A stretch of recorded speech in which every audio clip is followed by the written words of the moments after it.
Hello everyone and welcome to another edition of the Money Pros. I'm Oliver Tutt, Certified Financial Planner Practitioner, and I'll be your host for the next half hour.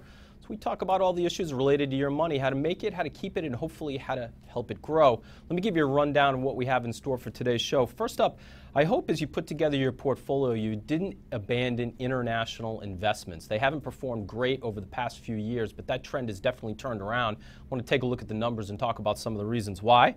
Our guest on today's show is our real estate pro, Chad Kritzas with Keller Realty. We're going to be talking about one of my favorite TV show topics, and that is flipping houses. I'm addicted to HGTV.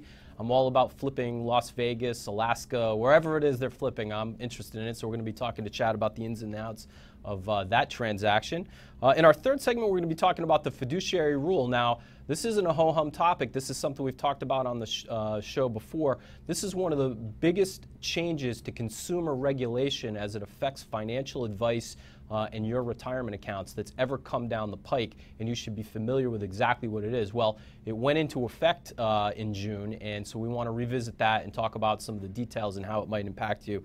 And then finally, we're going to tackle a viewer question on employee stock ownership plans. So we've got a lot to get to on today's show, so let's leap right into it. And first up, I want to talk about international investments. I'm going to start off by putting up a graph that talks about the performance for international investments versus the U.S. stock market going back to 2014. And the first set of bars you see there, the blue represents emerging markets, the green represents developed markets internationally, and the gold bar represents the S&P 500. And that first date there is 2014. And you can see that while the S&P 500 was up nearly 15%, both emerging markets and international markets lost money. Then you move forward to 2015, you'll see that emerging markets had a horrendous year, lost over 15%. International markets were slightly down. U.S. markets were one of the few stock markets in the world that actually made money in 2015. Move forward to just that last year, we saw a pretty big rebound in emerging markets performance, up over 10%. But the S&P 500 was still a better performer than emerging markets, and it was definitely still better than developed international markets, which just barely broke above zero in 2016. Well, that story has changed substantially. If you look at the numbers for year-to-date for 2017, what you'll see is that emerging markets and international are both outperforming the S&P 500. So we've seen definitely a cyclical change, and we're seeing emerging markets and international, other international markets being the better performer than the S&P 500. Now, don't get me wrong, U.S. stock markets are still doing well, but it's been a number of years since we've seen the U.S. stock market not be the top performer. So what are some of the reasons for that? I attended a conference recently in Boston, and one of the speakers there, a money manager from a very prominent firm located in Boston, talked about some of these reasons, and I thought it would be important to share them with the Money Pros audience. First up is the reality that Europe and some of the emerging markets countries, but principally Europe, are certainly in an earlier stage of the cyclical recovery that the United States has been in for a number of years. So, of course, you remember the financial crisis in 2008. We started to come out in that in 2009, and it's been a very slow process of recovery. But the United States was the first economy to recover. So you'll remember that European countries, for example, Spain and Portugal, dealt with the debt crisis. There was definitely a problem with the EU, issues with currency and things like that. So they were much slower to recover, but now their recovery is gaining steam where the U.S. recovery has plateaued to a large extent. Next reason, China reinflating their economy. Now, we all know that countries borrowing money in vast sums can certainly help boost the economy. In fact, the United States did a lot of that as we came out of the financial crisis in 2008. But what we're seeing with China is because they struggled in 2015 and particularly, they worked to reinflate their economy by borrowing trillions of dollars and dumping it into infrastructure projects to pump up their economy. Next reason would be the fading Trump trade. Now, the Trump trade is purchasing U.S. stocks that benefited from policies that investors thought Donald Trump would enact. as his administration has gotten bogged down in a variety of different issues and many of his policies have not made a lot of progress in Congress, that Trump trade has lost steam. So many of those stocks have pulled back. Rising U.S. interest rates. You noticed just recently in the news, Federal Reserve raised Fed funds rate. They're likely to do that again, and they've done it a couple of times now. That's in an effort to keep the economy cool as our economy recovers. You're not seeing that in Europe right now, where they're still stimulating the economy with low interest rates. And finally, a weakening dollar. The dollar hit a 14-year high in January of this year, but since then, it's actually down substantially versus a basket of currencies, and that has implications for U.S. versus international stocks, which hurt U.S. stock performance. So those are some of the reasons, but it brings up the important point, which is it's critical to have international as part of your portfolio when it performs poorly, because ultimately it's going to perform better. All right, that's it for that topic. Up next is Chad Kritzas with Keller Williams Realty. We're going to be talking house flipping, so stay with us. Welcome back to the Money Pros. I'm joined now by our guest, Chad Kritzas with Keller Williams Realty. So we're going to be talking house flipping, which is, I'm never going to do it, but it's very entertaining to watch. It's fun to watch. And there may be, exactly, and there may be people out there that are actually contemplating it. So we want to talk about some of the details. Before we get into that, we always have you talk a little bit about what's going on in the real estate market currently here in Rhode Island. So can you give us an update on, every report you've given for the past several visits has been things are fantastic. How are things going now? So we kind of predicted this was coming. So we'll talk about a different couple of categories, but for the first time in all the episodes we've done in a long time, single-family home sales, number of sales down 4%. Now, we've been talking for months and months and months about the lack of inventory in the market, so it's finally caught up with the number of sales. So the median sale price is up 2%, but now this is the first time that we've done this episode that the number's actually down. So does that suggest to you, I mean, somebody might look at that cursorily and say, the numbers are down, the market's cooling off, but if the median sale price is up, inventory is down, you'd expect sales to be down. It seems like the market is still pretty hot. Is that a fair interpretation? The market's very hot. The issue is there's just not enough houses for sale. Okay. And we've been saying so this it's a supply and demand issue. Completely. There's no supply. I mean, multifamilies, on the other hand, the sales are up 43%, April over April. Condos went down 2%, but the prices went up 19%. So same thing. There's not enough inventory in the single family and the condo market, and it's more, I say lower end, but kind of that under 400 or under 450 range. That's really it's just hot. So it's definitely a particular sector of the market as you get into more expensive homes, maybe 750,000, $1 million or more. Yeah, or even 550 to $1 million. Okay. There's a higher amount of inventory in certain towns. Now, real estate's a very local market, sure. Right? To talk statewide is a very broad spectrum when it comes to homes. But when you break it down town by town, that definitely varies. All right, so things are still going well, and I think that is why this topic is so timely, as people see what's going on with real estate prices. And real estate's not unlike any other investment when people see things are hot. We're just talking about emerging markets. I mean, right. #1 exchange traded fund in 2017, emerging markets ETF through iShares. Money is pouring into that because that asset class is doing well. Real estate is doing well. People want to find investments, and flipping houses is one of the ways to take advantage of that, right? So let's talk a little bit about that. 2016, and certainly recently, maybe not just 2016, has been a good time to be flipping houses. How good is it? Can you give are there any statistics available on flippers and how well they're doing, like homes that are purchased for the purpose of flipping and what the appreciation is looking like? They said there was a study done in 2016 that the amount of flipping that was done was up 3% and accounted for almost 6% of the total market. Now that's a national stat, that's not a Rhode Island stat. And once again, everything will change by state or county or town.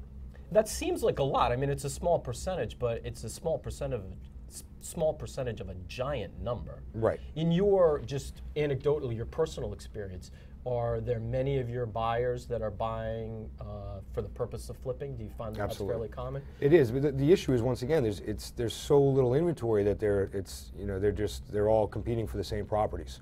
And flipping is one of those things, you can't have an emotional attachment to a house. If the numbers don't work, and we're going to talk about that, but if the numbers don't work, you have to be able to walk away and just say it wasn't the right deal. And what are your your buyers slash sellers telling you about why they're getting into flipping? Why is it so popular? Well, a lot of the guys have been doing it for a long time. They were doing it back in 05 and 06 and 07 where the market was great. You know, there's probably a lot of opportunity back probably 2013, 2014 where you could have picked stuff up at a better price than in today's world. We talked recently about a house we had in Newport. We had 18 cash offers, you know, in 10 days. It was amazing. I mean, it sold for 35% higher than asking. Do you find on average the people that are doing this, this is their, you know, their full-time business is flipping houses, or is this something that they do sort of on the side, like when they see an opportunity, they take advantage of it, but they have something else that pays the bills, so to speak? Most of them, I'd say the strongest ones are ones that do it predominantly as their job and their focus. They may do development, or another guy I work with, he owns a couple other companies, but he's very strong in building and developing and flipping. Okay. So let's start off with some of the, you know, if somebody is considering doing this, and some of this may seem obvious, but I think it's important to talk about some of the things that they should consider as they get involved in this. And the first thing I wanted to ask you about is budget. How important is the budget, and what are the things that an investor should consider before they leap into a property they want to flip? Well, budgeting is the most important part, because you need to look at what the house needs before you go in and make your offer. A lot of these, if you're in a multiple offer situation, it could be cash, it could be no inspection, so you really need to know what you're getting into before you submit that offer, especially if that offer gets accepted. So you got to look at the big ticket items. Is it roofs, is it furnaces, is it just paint, or is it things like granite countertops, kitchens, and bathrooms? So you really got to budget out. You put in a little bit of a, you know, a cushion on the top. They usually say 10%, just because, you know, nothing ever goes on plan and on time. Sure. So you'd really try and just budget in a little extra, and hopefully your numbers are spot on and you do well in your investment. Some of the TV shows we both probably like to watch, they make a big point out of newer flippers, and where they seem to really go wrong is in really misunderstanding how expensive it is to do certain things. Do you notice a difference between people that do this a lot and people that are just thinking about this, and how different their level of understanding of the costs is? Well, if you're somebody that does this a lot, you're going to have contractors that work for you regularly and probably going to cut you a better price unless you're only doing one a year. Sure. Right. So if you own a development company or a building company, you already have your subs. So for those guys, it can be a lot easier, a lot cheaper, and more streamlined to get it done. So, I mean, that's a big issue ultimately, is if you're not doing a lot of this, it's going to affect your margins potentially, and that means you got to be able to buy the house for that much less and sell it for that much more. Are there certain types of areas, whether you want to talk about just generically or maybe specific to Rhode Island, where those are the kind of areas where you want to look for a house flipping opportunity? I'm speaking mainly geographical, but you can take that anywhere you want, where you know, this kind of area, it's frequent that people are looking for flipping opportunities. Other kinds of areas, not so much. Okay, so generally speaking, I mean, we've talked repeatedly about the kind of the lower price point being so busy. So, you know, where can you pick up a house in that price point where the buyer, after your renovation, is still in that price point, right? So you gotta look at, you know, towns with a high turnover: Warwick, West Warwick, Newport, Middletown, Portsmouth. Any of those, anything that's really considered a seller's market or a balanced market would be a good market for that. I mean, I'll use an extreme, like Little Compton, for instance, just doesn't have a lot of sales, right? So unless you can find something, and they have a higher market time. So unless you can find something that's a really good deal, you know, you may be less focused in an area like that and more focused in a densely populated area like Newport or Warwick, or somewhere where the lower price point is so hot. So you have to have volume of turnover, you have to have inventory. You make the point, like Little Compton, it's going to be tough to make a living there flipping houses because there's just so few houses. There's just not that many sales. What about the level of price? I mean, do you find that there are flippers at all the levels of price, or are they predominantly at a particular price level? Well, I think once again, if you can concentrate on that first-time home buyer, kind of that price range, or the downsizer, that's really a good focused market. When you start getting into the $500 and the $1 million flips, I mean, if you sit on that for a little while, you're gonna, you know, you may not have a big return on investment. I'm curious. One of the things I always wonder, like, you know, again, you talk about these shows, and at the sort of the very end of the show, they do the open house and they do the big reveal of how great the house turned out, and then they have all these buyers come in, and surely these buyers realize that the house was an investment house, that the person who did all the work was doing it for the purpose of investment. Do you find when you're dealing with buyers that are buying a house that was a flip, so the person buying it is not the one doing the improvements, they're buying the end product? Right. Are they reluctant? Does it ever discourage them? Like, gee, I wonder if they did shoddy work because they were they wanted to get in and out, or do you find that that's not an issue? Well, everything always is subject to home inspection. So if Sure. you're worried about work, I mean, we hear, well, how can they ask this if they only did this? But once again, we're in a market where that's very difficult in the lower price points. I mean, if you have a renovated home, I mean, they say that the number one home buyer is millennials, right? They want turnkey. They want to put their toothbrush and hang their clothes. They don't want to do a lot of work. So if you can find a turnkey house like that, I mean, it will jump off the shelves. So one of the big considerations for the flipper is you buy the house, or maybe even before you've chosen the house, what are the things you can do to it that are going to give you the most margin for return, right? There's going to be certain things, I imagine, that you could pour a bunch of money into it, but it's not really going to elevate the property, versus things that could be low dollar, high return, and then there's probably stuff in between. What are the things you advise new flippers to focus on when they're trying to get the most bang for their buck on an improvement? Okay, so well, you really have two categories, right? You have the structural issues. How's your plumbing? How's your electrical? How's your roof? And then you have the cosmetic issues: kitchens, bathrooms. You know, do you need to open up walls? If your focus is more a family-oriented home, and has a small living room, a small kitchen, you're gonna have to open those walls up. I mean, if you take that wall down, are you ready for what you're going to run into, right? There's always problems. Houses usually aren't. If you're flipping it, it's not a new house. So as long as you can handle that, but I mean, obviously, we've always talked about kitchens, bathrooms, decks. I mean, those are really the big selling features: open floor plan, good curb appeal, paint. Getting older houses to look more like the contemporary layouts that modern buyers are looking for. Modern kitchens, modern bathrooms, glass showers, you know, mattering on the situation. So those are the most common improvements. The last question I wanted to ask you, and this seems to be something they focus in on, and we know these TV shows are done for entertainment, right? But it's a great reference point. How important is speed here to getting, you know, there's a time-money equation, because a lot of these flippers, you see them doing all this work themselves, but you know, anybody that's ever worked on a house knows how time-consuming it can be. Talk to me about the speed equation. Well, you get a couple of different issues, right? Because the longer you're sitting on a house, the more it costs you. You got taxes if you had to take out a loan to buy it. You got mortgage payments, interest rates, you know, the tax rate. If it's a condo, you have condo fees. So the speed is very important. I mean, the more extreme situation is, let's say the market's shifting because you're taking too long to do it. I had it happen to a client that was doing a development, and they were so far behind on the construction that by the time they actually got to the market had shifted. And they basically just chased the market down and lost a ton of money. So it's, you know, if you're talking about a single family home, really the experienced guy, so we had a closing yesterday.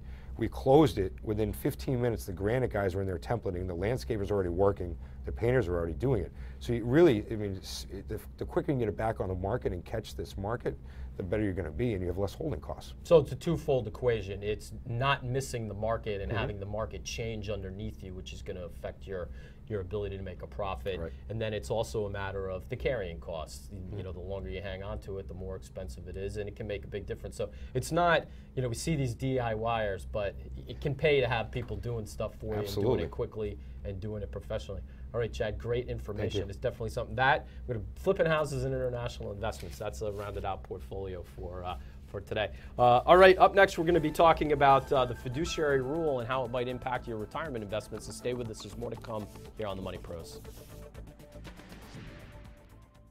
Welcome back to the Money Pros. One of the most significant regulations that's involves financial advice and retirement plans has been in the news over the past year, and I've talked about it a couple times on the show, and that's the Department of Labor's fiduciary rule. So let me talk quickly about what that is. Basically, the Department of Labor decided that any financial advisor that advises a retirement plan, and that's of course what the Department of Labor has purview over, and that includes individual retirement accounts, is required to be a fiduciary. Now you might think, what the heck is a fiduciary? But the reality is that the vast majority of financial advisors in the United States are not required to give you advice that's necessarily in your best interests. They're required by law generally to meet a standard called suitability, that their recommendation simply needs to be suitable for your situation, but it doesn't have to be the best, most optimal recommendation. And further, they can give you recommendations that benefit them more than they benefit you, as long as the recommendation they give you is simply suitable. Well, the Department of Labor said no dice. If you give advice to a retirement plan, including somebody who has an IRA, you're now held to a fiduciary level of responsibility, meaning the advice you provide has got to be the best possible advice, and you can't give advice that benefits you more than the end client. So let's talk about the fiduciary rule and some of the details really quick. First up, it applies to retirement plans, including IRAs. So it doesn't include taxable accounts, but any Roth, traditional rollover IRA, as well as your 401k, 403b, 457 plan.